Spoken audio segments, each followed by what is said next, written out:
que a gente tem, reforçado com as telas, virou um grande problema, porque você tem ali, sei lá, você está num restaurante, eu sempre estou observando, sempre. Se você está com tua filha perto de mim, ó, saiba, não estou observando. E depois vai para a live. Você está lá num restaurante, tem uma criança de 3 anos de idade, a comida está demorando em chegar, o menino está nas telas.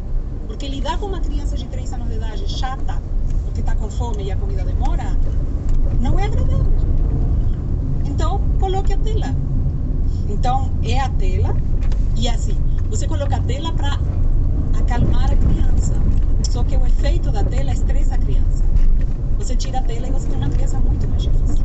Então, é um calmante ali, passageiro, mas que na verdade, no fundo, está fazendo pior. Aí você tira a tela, teu filho fica tão insuportável que você diz assim, não, toma tela de novo. E aí vai se criando grande desequilíbrio, problema.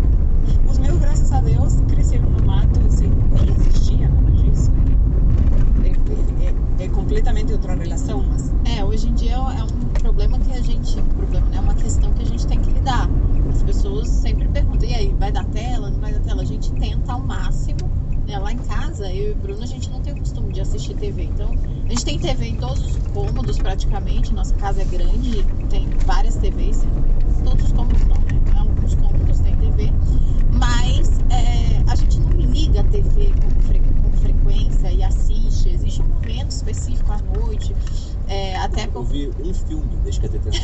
Agora, ultimamente, a gente não tem assistido muitas coisas. Não me lembro dele, tá super cansado. Vamos. O Bruno é um pai que vive a paternidade de verdade, né? O Bruno bota a TT pra dormir, ele tá lá todos os dias com a TT, então a gente, de fato, vive a maternidade, apesar de ter ajuda, né? Minha mãe ficou lá no primeiro mês, depois eu tenho babá à noite, eu tenho babá de dia, hoje em dia também, mas mesmo assim eu sou uma mãe muito presente. Tudo as pessoas querem criticar, né? Não interessa o jeito que você vai fazer, sim, vai estar errado. Isso já sabemos. E tá tudo certo. Mas a questão da TV é uma questão que a gente tá sempre lidando. E aí, esses dias agora, o Bruno tem essa mania. O Bruno ligou a TV para assistir Pokémon. Então, todo dia ele assiste Pokémon com a TT 11 meses. Não, bota a abertura pra ela, porque ela gosta da abertura E depois ela ignora. Tá nem aí. É muito pequena, né? Mas o Pokémon é um... Mas quando eu falo pra ela assim, vamos ver o Pokémon, aí ela pega o controle assim e me dá. Ele vai sentar no meu colo. Aí começou a abertura, em 10 segundos sai do meu colo. Começa a passear. O Pokémon é um desenho antigo.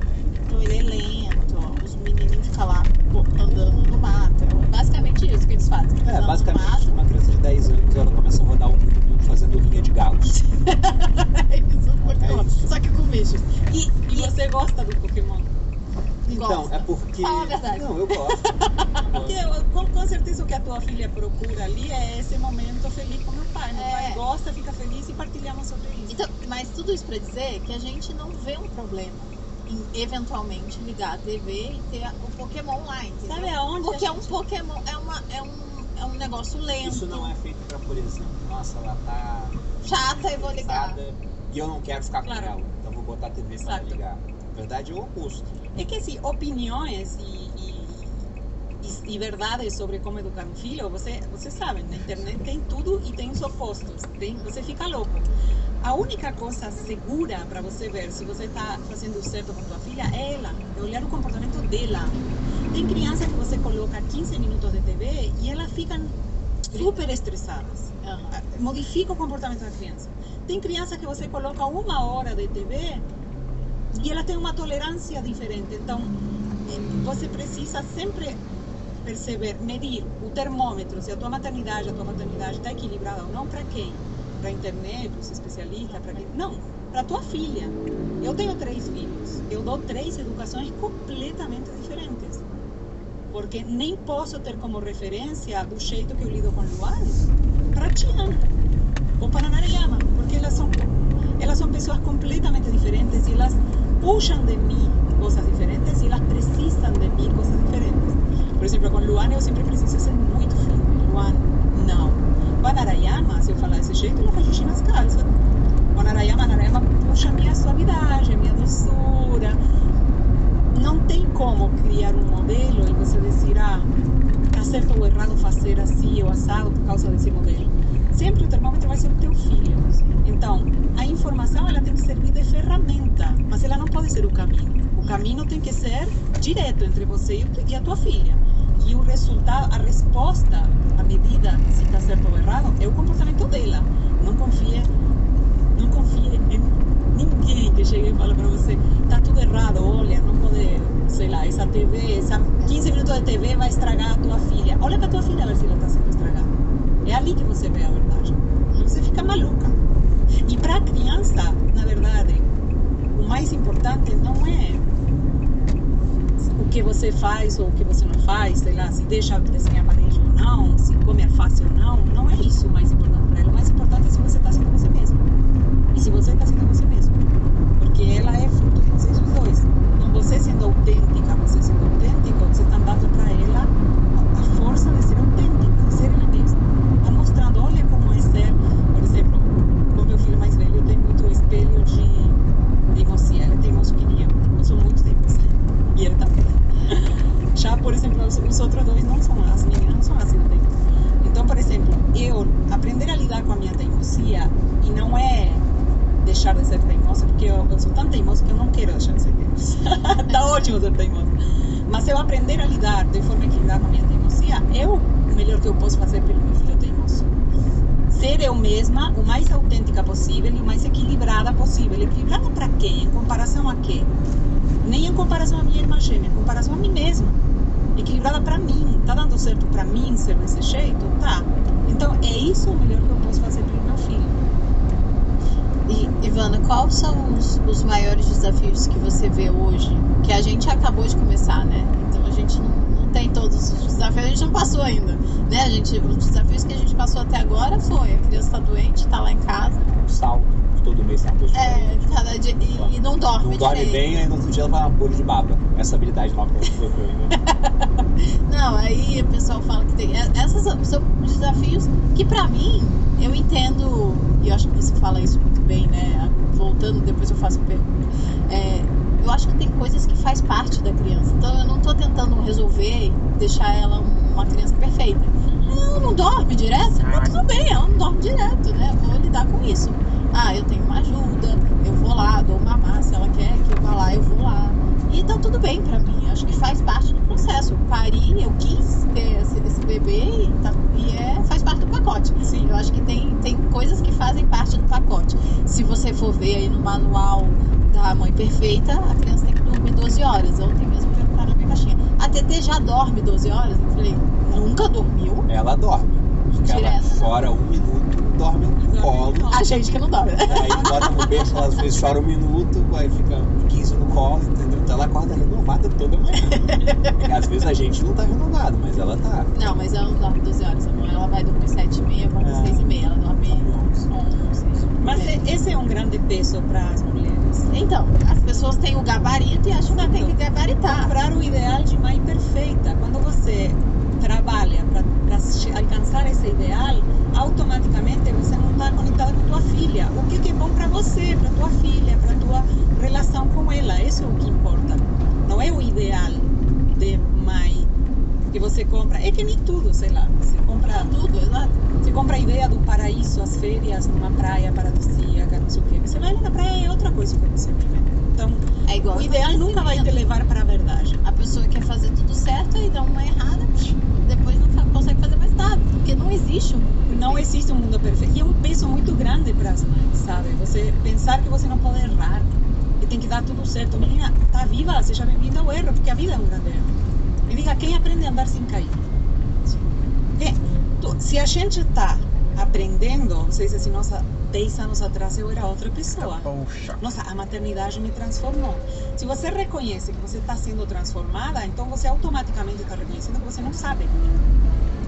Se você não sabe, você tem que ficar, para ficar sabendo, você só fica sabendo errando. Ai, meu Deus. Essa é uma coisa que na escola a gente aprende muito errado, sabe? Que errar está errado. E leva nota ruim. Então assim, você não aprende nada se não errar. Porque se você tem que aprender algo que você não sabia, se você não sabia, então você está errando. Então você, para ir ajustando a tua maternidade, você tem que fazer as pazes com o erro. Você vai errar, não vai ser perfeita. faça o teu melhor, sempre faça o teu melhor. Mas saiba que você vai errar. É um grande erro você achar e se exigir ser uma mãe perfeita. Porque isso não existe e isso vai te desconectar da tua filha, da conexão com ela. E vai te dar um peso e uma culpa enorme. É isso do erro, né? Inclusive, eu tenho muito mais recordações de coisas que eu errei em provas, e porque eu errei eu passei a acertar, do que de coisas que eu acertei porque eu chutei às vezes. Na prova de múltipla escolha, você chutou, acertou, você não lembra mais. Mas, por exemplo, a pronúncia da palavra inexorável, o pessoal geralmente fala inexorável. Uma vez foi questão de prova de um simulado. E aí eu botei que a pronúncia era inexorável. Eu errei. Por isso eu lembro até hoje. Claro. Eu cometi um erro. E aí, Ivana, aproveitando sua experiência como mãe de vários filhos, nós temos apenas a TT por enquanto, né? Que está com febre. E aí eu até falo com a Malu, Te avisaram pensando agora? assim. Não, eu já sabia, já. Ela tá com um pouquinho de febre desde ontem. Acordou agora. Acordou agora. Saudade que eu tô de uma criança. É, bom. É muito bom. Mas então, eu fico olhando pra TT tão fofinha assim, eu falo pra Malu às vezes, caramba, acho muito difícil que quando tiver um próximo filho eu consiga gostar dele da mesma forma que eu gosto da TT. Sim, Acho que ela vai ser a minha favorita, né? E você citou que com seus filhos, como as personalidades são diferentes, eu acho isso fascinante, né? Como é que às vezes até irmãos gêmeos podem ser radicalmente diferentes em termos de personalidade. Você citou que tinha que tratar eles de maneira diferente. Isso não gerava um pouco de ciúme? Pô, você é sempre mais carinhosa com uma tal filha, comigo você é mais dura. Você acha que existe essa questão de filho favorito ou não? Vai gostar dos três mais ou menos igual, dos dois igual, quando tiver outro, por exemplo. Mas as crianças têm a percepção devido à diferença de tratamento por conta de personalidade. A mãe fala que não existe filho favorito. O filho afirma que existe filho favorito. Isso aí é histórico. Isso aí é histórico. Como mãe, bom, eu não sinto isso nem como filha, nem como mãe. Como filha, eu não sinto que a minha mãe prefere um filho. Mas as minhas irmãs, sim. Acham que sou eu. Ah, então é por isso. Eu não percebo. Eu sinto que eu era o favorito, mas eu também enxergo totalmente lógico por trás disso. Claro, então é Dá isso. pra competir.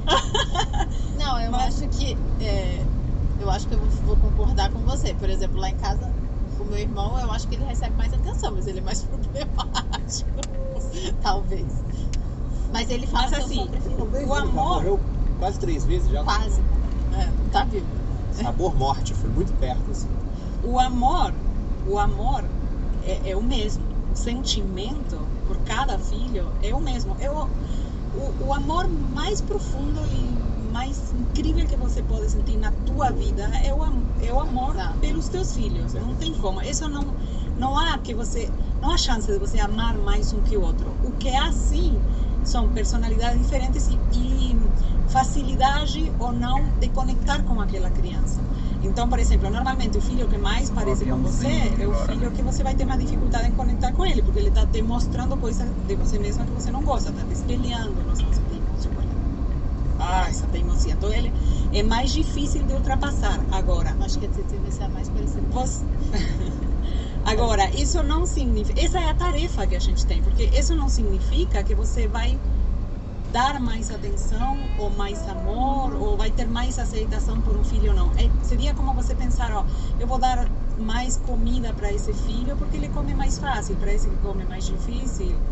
Eu aceito e vou desistir, vou dar menos coisa. Não, é a nossa missão trabalhar para alcançar a mesma fluidez com todas as conexões. Então, quando você alcança essa fluidez, tipo assim, eu me relaciono, o que eu tenho com o Luan, não tenho com nenhuma das meninas. O que eu tenho com a Tiana não existe com o Luan nem com a Narayama. É algo tão profundo, tão único, tão tipo... Mas assim, o que eu tenho com a Narayama não existe com os outros dois. Mas o amor é o mesmo, o tipo de conexão, a fluidez na conexão é diferente.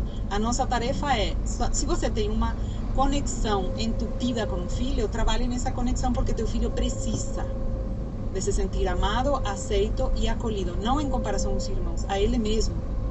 Porque se meu pai não consegue conectar comigo, eu vou me sentir rejeitada, eu não vou receber enxurrada de amor, porque está cheio de espinos, está cheio de travas. Então, é a nossa tarefa desfazer as travas para criar um vínculo direto com cada filho. Quando você faz isso, eles estão convencidos que são teu filho favorito. O Luan tá crendo que ele é meu filho favorito. Tipo, não tem nada. Já filma essa Nada parte, disso, assim, Luan. não há dúvida, mãe. Eu sou tua filha favorita. Porque é impossível você amar tanto alguém como você me ama a mim. Entende? Então, na minha perspectiva, não há filho favorito, há vínculos e fluidez diferentes, mas é a nossa responsabilidade abrir esse vínculo. Quando há empecilhos, quando há travas, é a nossa responsabilidade trabalhar e abrir esse vínculo para que seja bem abundante para cada um deles. Sim. Mas voltando à minha pergunta, que eu acabei saindo, quais são os principais desafios que você vê hoje que as pessoas passam em criar filhos? Os principais desafios? Autoridade. Tudo se resume a isso no final das contas. Quase tudo se resume a isso. Autoridade. Não ter capacidade de falar o não com autoridade suficiente. E aí a ponto da criança entender. E quando você não tem autoridade, aí se desenvolve todo um bololô. Que você acaba até podendo até sentir rejeição pelo teu filho. Esse menino insuportável, não me obedece, isso me dá trabalho.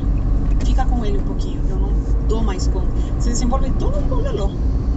E quando a gente fala, você falou aí, até comentou sobre a fase das birras, a gente não chegou, né? Acho que a gente vai começar a entrar nela agora, né? Que às vezes a gente fala não e né? Mas a gente não chegou na fase da birra. Você falou que mesmo você tendo autoridade e tudo mais, essa fase vai chegar e vai passar. Claro, porque a gente pensa que a birra é um erro, é fruto da malcriação, e não é. A birra nada mais é que um processo de aceitação, que eu não posso ter o que eu quero, eu tenho um querer, mas não tudo o que eu quero eu posso. E isso é muito difícil de aceitar, até para a gente ainda continua sendo difícil de aceitar. Então, a criança começa a perceber que ela pode querer alguma coisa, eu quero essa garrafa, eu quero e eu posso ir lá e pegar, mas não tudo que eu quero eu posso. Isso dá um curto, isso dá um choque na criança. Tipo assim, às vezes parece até sacanagem. Você dizer, ser humano, você terá um poder de decisão, mas não vai poder usar ele sempre. Tem vezes que você vai ter que abrir mão do teu desejo. É sacanagem, é duro isso. Então, a birra é esse curto-circuito acontecendo dentro da criança. O que a criança precisa para poder melhorar essa birra é limite firme, acolhimento na sua emoção. Ok, você queria muito pegar isso. Nossa, é digno de você querer pegar muito isso. Não está errado querer. Nossa, que criança teimosa, ela quer porque quer a garrafa. Está certo você querer isso, mas não pode. E acompanhe a criança, seja firme, porque quanto mais firme você é, mais fácil para a criança desistir. É como tudo nessa vida. Tipo assim, você tem um limite muito claro, você não vai nem tentar, né? Você quer abrir imagina, você quer abrir um portão. Você quer abrir um portão.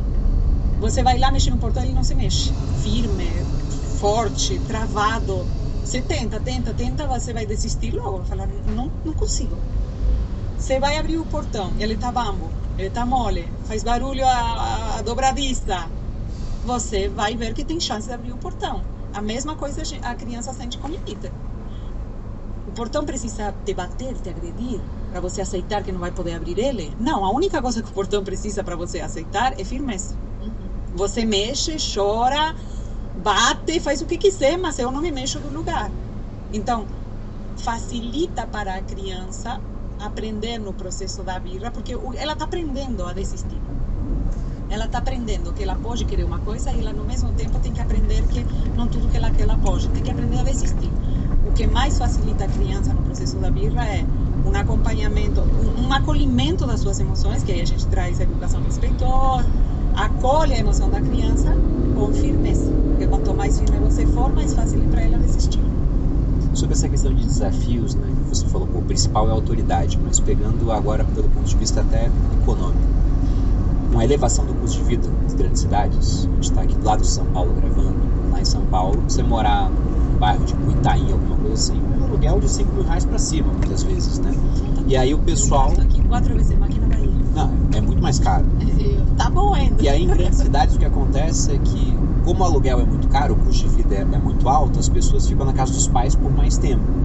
E aí geralmente o ciclo é você sai da casa dos pais para se casar. Então se você adia a sair da casa dos pais, você casa mais tarde. E dentro desse ciclo, sai da casa dos pais, se casa, tem filhos. Então a maternidade ela vai sendo postergada, ela acaba acontecendo muito tarde. E como o custo de vida também é alto para você criar uma criança, muitos casais hoje têm um filho. Fala, cara, tá bom, um filho. Você acha que é mais difícil criar um filho quando ele, por exemplo, você não tendo irmãos, porque ter irmão envolve uma habilidade política? Você falou que você tem a sua irmã gêmea, você teve 3 filhos, eu fui criado com irmãos também, a mesma coisa. E hoje, olhando para trás, eu vejo quanto isso foi positivo. Foi muito bom para minha criação. E como é que você enxerga isso, né? Essa questão de várias famílias com filhos únicos hoje. Isso é mais difícil de ter a criação? A criança ela pode ficar mais mimada, porque ela fica assim no centro do mundo? São duas combinações que não é muito bom, que é você ser mais velho para ter um filho. Quando você é mais velho, você é mais consciente das coisas. Falta aquele toque de inconsciência que te deixa um pouquinho mais relaxado, sabe? Sim. Você tá muito em cima, tá? E se você tem um filho só, você só tem um lugar onde botar toda a tua preocupação, tua ansiedade, tudo, teu projeto, tudo em cima de um só. Então, eu acho que é mais saudável você ter filho mais cedo e mais de um. Porque quando você cancelava isso também, será? Acho que não. Eu espero que não. Porque quando você... a gente tem capacidade para servir muito mais do que um filho. Quando você coloca toda a tua capacidade de serviço para uma criança só, você enlouquece. E você se enlouquece. Porque tudo fica importante. Tudo te dá muito trabalho. Quando tem o segundo, o terceiro filho, por incrível que pareça, a maternidade alivia. Porque partilha a preocupação, partilha os erros. O filho mais velho não é o único que a única chance de ter cometido o erro. Quem foi? Dá para dividir entre 3. Tem mais espaço para eles também viver os seus erros sem tanta exigência. Fica mais camuflados aí uns com outros. Traz mais leveza. Agora, traz mais manutenção, mão de obra. Não é uma calça para lavar, são 3, são 4.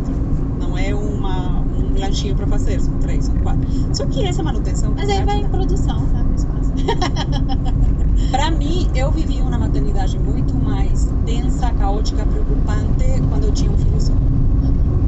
Quando eu comecei a ter mais filhos, foi ficando muito mais leve, porque eu não dava conta de tanta coisa para só um. E o não dar conta é bom. Ter sempre um espaço de erro, uma margem de erro é bom. Quando você tem filho só, tem que dar tudo certo. Nossa, um mosquito mordeu a perna do menino. Nossa, virou. Você não consegue nem, porque o mosquito mordeu. Você tem 3, assim, uma perna mordida e as outras tá bom. Não foi só um. É mais leve. Sim, minhas amigas falam. O segundo filho é muito tranquilo. A gente tem um amigo que fala que depois do 5º é maravilhoso. É que ele se entretém muito, né? Depois do quarto. Porque as crianças se entretêm também. Então, inclusive, tem um amigo nosso que ele fala: a melhor coisa que tem pra mim ele tem 3 filhos, é sentar no sofá e ver os 3 brincando entre eles. Também tem entretendo. Também tem brigas aí entre eles. Se batendo. Mas assim, e a gente que é adulto e tem irmãos, a gente sabe que tipo assim, você pode ter esse entendimento, o que você com teu irmão? Teu irmão é sangue, teu irmão é uma experiência muito.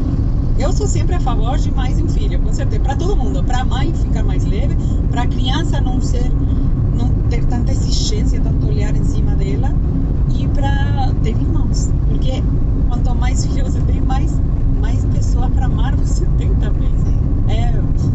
Você se multiplica, é maravilhoso. Com certeza. E o quanto os filhos dão valor para a vida da gente, isso é outra coisa também, que hoje em dia, assim, tipo, a galera pensa: nossa, ter um filho vai tirar minha liberdade, os meus projetos, como se eu fosse o valor.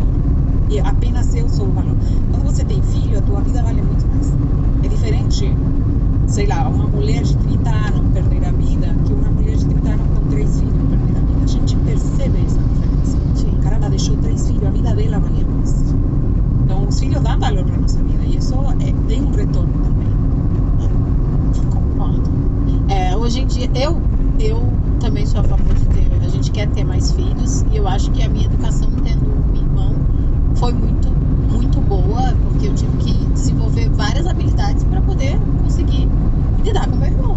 E ter, querendo ou não, uma comparação também faz diferença, também ajuda, assim, porque você tem aonde virar e aonde você saber se você vai conseguir chegar ou não, e qual habilidade você vai ter que desenvolver, já que ele é uma pessoa diferente de você. Então, eu acho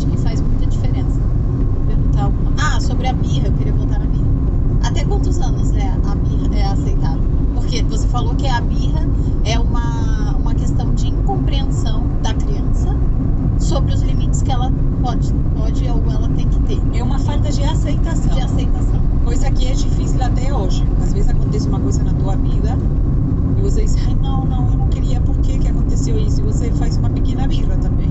Não queria, é difícil esse processo. Mas assim, a birra, ela faz parte. Só que ela tem um momento intenso nos 2 anos de idade, dos 2 a 3 e meio. Lá que eles falam. 3 e meio, 4 com 4 já deveria acalmar um pouco mais. E depois ela volta a acontecer na adolescência.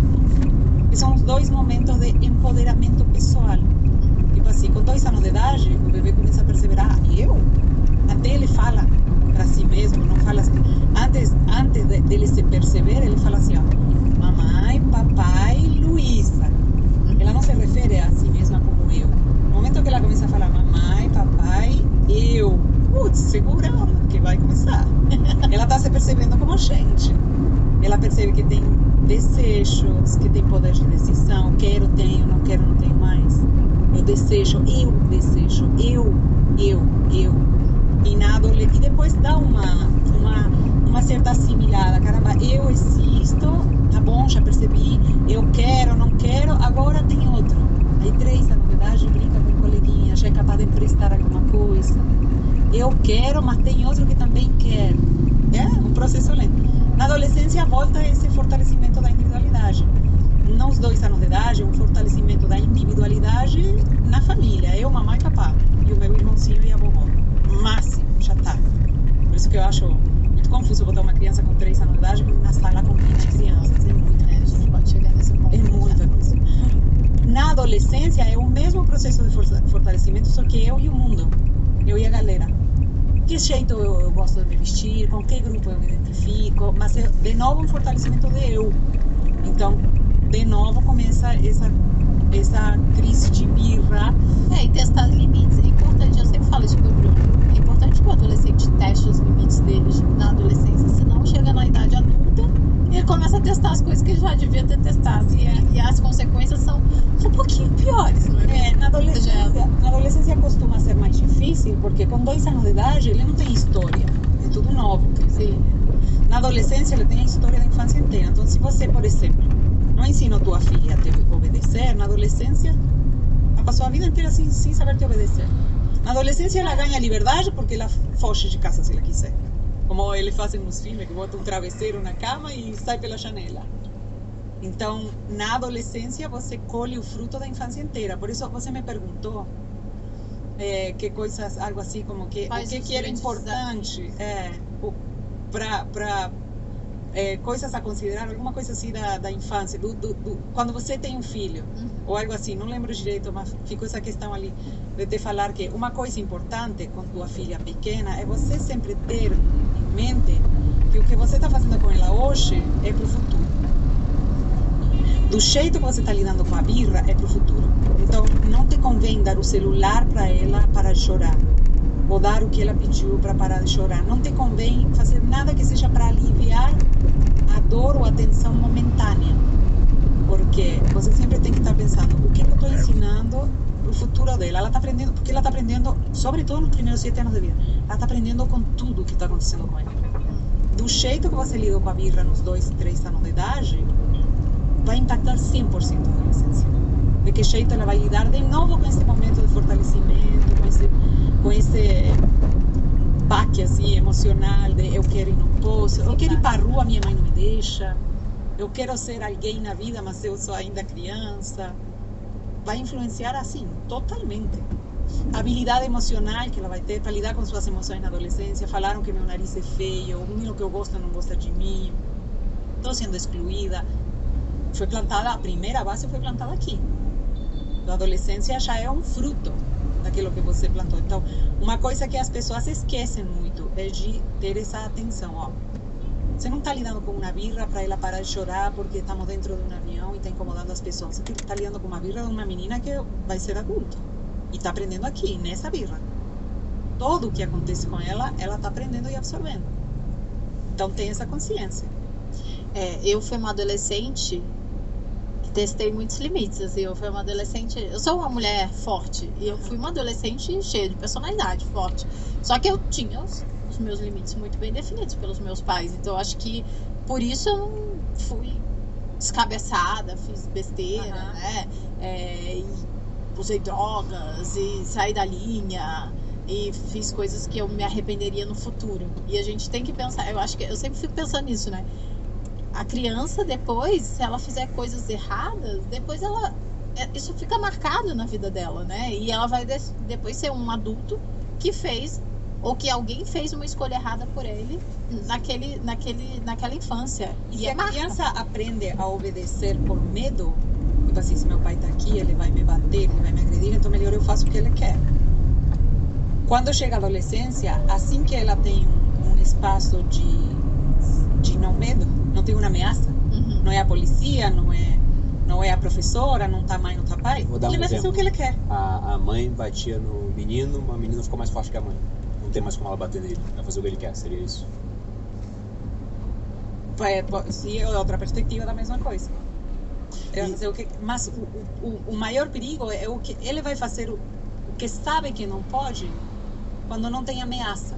Tipo assim, não tá minha mãe vendo, não tem policial, não tem nada, tem um círculo de amigos aqui com drogas. Eu vou fazer, mesmo que eu sei que a minha mãe não deixa, eu vou fazer mesmo assim, ela porque não tá vendo. Ela não tá vendo, eu não tenho medo.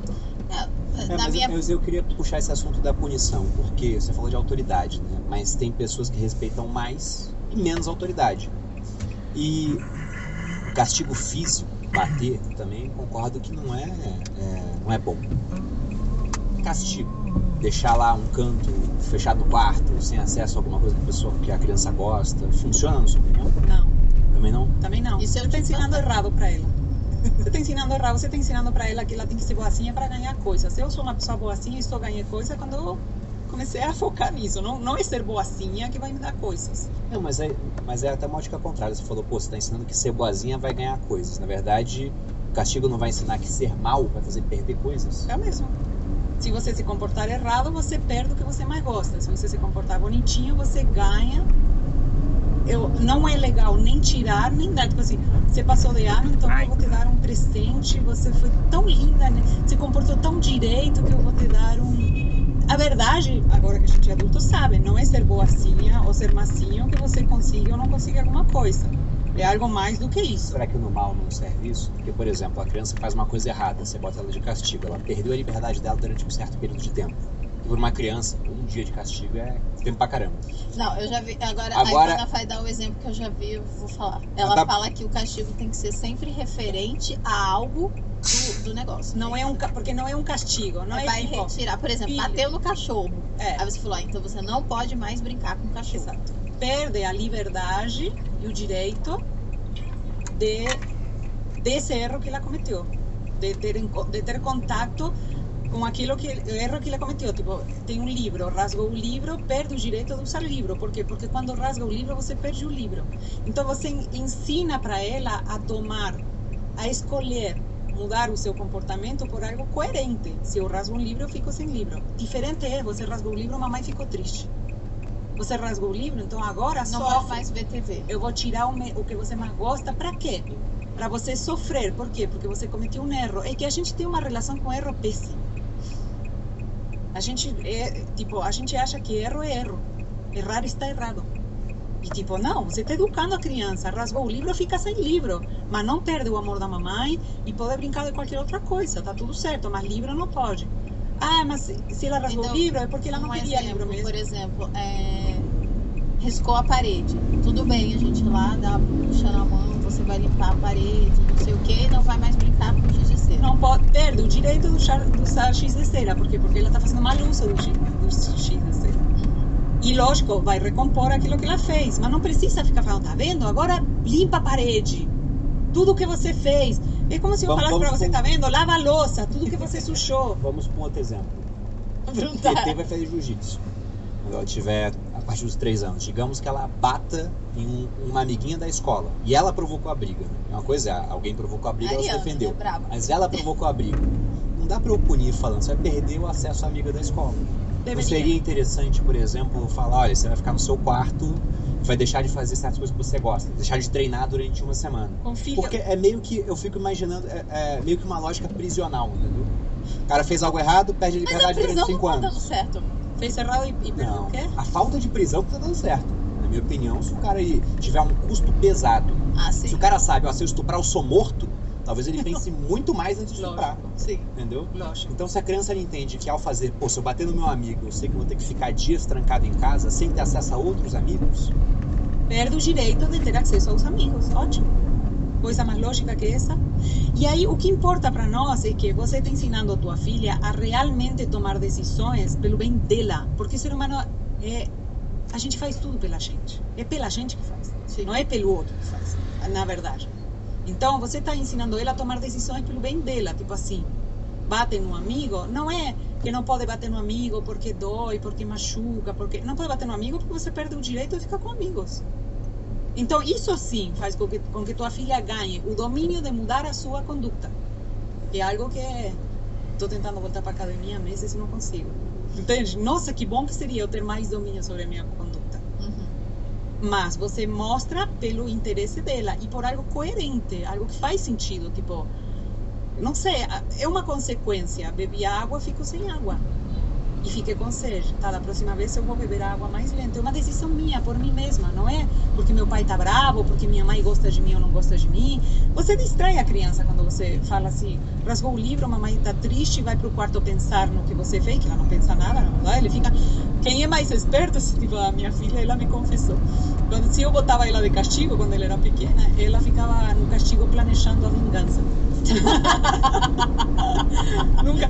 Às vezes você fala para criança pequena, Não deu certo, amor. às vezes você fala para criança pequena, vai pro castigo. Aí quando você vai buscar ele, você fala assim, você estava no castigo por quê? E o menino, você vê que ele está se esforçando para tentar lembrar o que era. E ele fica nervoso. Por quê? O que você fez? E o menino nem lembra o que ele fez. A educação tem que ser na prática e coerente. Algo real. Bateu no cachorro, fica sem cachorro. Aí você diz assim, ele é feliz de ficar sem cachorro, ele não queria mesmo. Deixa ele sentir falta. Deixa ele o tempo que ele sinta falta 1, 2 vezes do cachorro, entende? Tá ali brincando com... Aí você tem que vigiar, né? Tá brincando com o cachorro. Ei, você não pode brincar com o cachorro. Você bateu um cachorro, a gente não bate. E eu sempre uso o poder da família. A gente não bate em cachorro. A gente não fala palavrão. A gente... Porque aí você usa... Porque... Tem outra família que batem em cachorro, que falam palavrão, mas aí você usa tipo, meio como que uma religião, não sei como você falaria isso, mas os valores da nossa daquela família. família. regras morais da família. Valores morais da família. Na nossa família a gente não faz assim. Aí você não deixa ela 1 vez, 2 vezes, tão pequenininha, não deixa ela 3 segundos, porque para eles o tempo é muito... Não deixa ela sentir 1 vez a falta daquilo, aí depois você libera, fala, na segunda vez ela quer brincar com o cachorro, aí você fala, você quer brincar com o cachorro? Devolve o direito para ela. Ela fala, quero. Você fala, você pode, mas não pode bater no cachorro. E libera. Uhum. Ela aí tem espaço para escolher, aí ela vai e bate de novo. Aí você volta e fala, você bateu no cachorro. Entende que não precisa estar brava com a criança? Você está educando um menino que não sabe, por que a gente está tão bravo? Bater no cachorro, não pode bater no cachorro, você agora tem que ficar um tempo sem cachorro. Perde o direito de brincar com o cachorro. Deixa ela sentir, então, agora 2 vezes, um pouquinho mais. Depois volta, que você quer brincar com o cachorro, pode, mas sem bater no cachorro. Por repetição, por lógica e por escolha, a criança vai aprendendo. Entende? Eu vou escolher não bater no cachorro, porque toda vez que eu bato no cachorro, eu fico sem cachorro, não me convém. Então eu vou parar de bater no cachorro. Não é que eu vou parar de bater no cachorro porque, coitado, o cachorro sente dor. A criança apenas sabe que ela existe, ela não sabe que o cachorro existe, que sente dor, que é muito para ela. Ela vai ter vai despertar para isso, se for uma menina, talvez com 10 ou 11 anos de idade. Com um menino, talvez Adolescente passado para lá. Não, Bruno, brinca aqui. Despertar para realmente ter a percepção do outro, ter empatia pelo outro. Como é que a criança vai ter empatia por outro se ela nem sabe que ele existe? E no caso, por exemplo, agora eu vou, aproveitando que você tá aqui, a gente vai se consultar praticamente. Sim. No caso da TT, quando a gente não quer que ela faça algo, ela tem 11 meses, a gente fala, não. Eu geralmente, falo não, ela entendeu que não, aí eu já falo outra coisa. Vem aqui, olhar isso daqui, tá certo, a gente... Distrair ela. Não é distrair. Mas você esperou ela aceitar? Sim. Sim. Tá. não é Mas ela legal argumenta, você fica lá, ó. O que não é legal é você falar para a criança, ela quer pegar nisso, você fala, não, isso não pode, e leva para outro lugar. Isso Tá. não é legal. Deixa ela Porque você aceitar não os- está deixando ela aceitar. Por exemplo, as pedrinhas que ela não pode pegar, o Bruno fala lá, sua mãe. E ela olha pra mim. Não, Ela já sabe falo, que. não, Agora eu ela já tá- falo não já pra ela. Ela chega nas pedrinhas, ela faz assim, ó. Ela sobe no vaso, se apoia, ela olha pra gente. Porque vai Aí buscar estica a mão pra confirmação. pegar, assim, a gente Claro. fala, não. Aí Ela ela- tira, argumenta, olha de novo, estica, a gente fala, não. Aí uma hora ela vai e sai. Mas ela Tem não que Tá. pegar. pega mais as pedras. Então, uma coisa boa para eles tão pequenininhos é colocar o limite no concreto. Então, você vai até ela, você fala para ela o que está acontecendo, você quer pegar as pedrinhas, mas não pode, coloca a Levanta mão. a mão. aham. Então, quando ela vai fazer assim para pegar a pedrinha, você tá com a mão e não deixa. Então, para ela é visível que eu quero fazer isso, mas eu não posso porque a minha mãe não está deixando. É muito prático. Depois, mais para frente, 3 anos de idade, você fala de longe, não pode, e ela te obedece, porque ela já sabe que tem coisa que ela quer e ela não pode porque a mãe não deixa, mas ela aprendeu isso na prática, entendeu? Fica muito mais fácil assim. Para a criança assimilar essa ordem de que é para ela levantar dúvidas, de que os desejos dela não podem ser feitos assim, ela tem que procurar autorização para viver esses desejos. E por enquanto essa autorização é a mãe e o pai. Sim. E sobre a escola que você falou por alto, também é polêmico, né? Hoje em dia, óbvio, não é nem para todo mundo, não é uma escolha, né? Você, infelizmente, não tem opção. Você tem que trabalhar e tem que deixar o seu filho com alguém ou com algum. Antigamente, a gente, imagina, nós vivíamos em tribos. A gente não era pai e mãe só, era uma galera, os avós, estava todo mundo junto. Depois, foi mais ainda para essa parte de onde o pai morava do lado da avó, e aí era bem parecido com a educação que o Bruno teve, os avós olhavam durante o dia e assim por diante. Agora E a hoje família em cada vez dia menor. a família, cada um tá de um lado, as pessoas estão mais isoladas, é mais difícil. Então Pai e você tem mãe que ter- trabalhando. você tem que ter outras opções.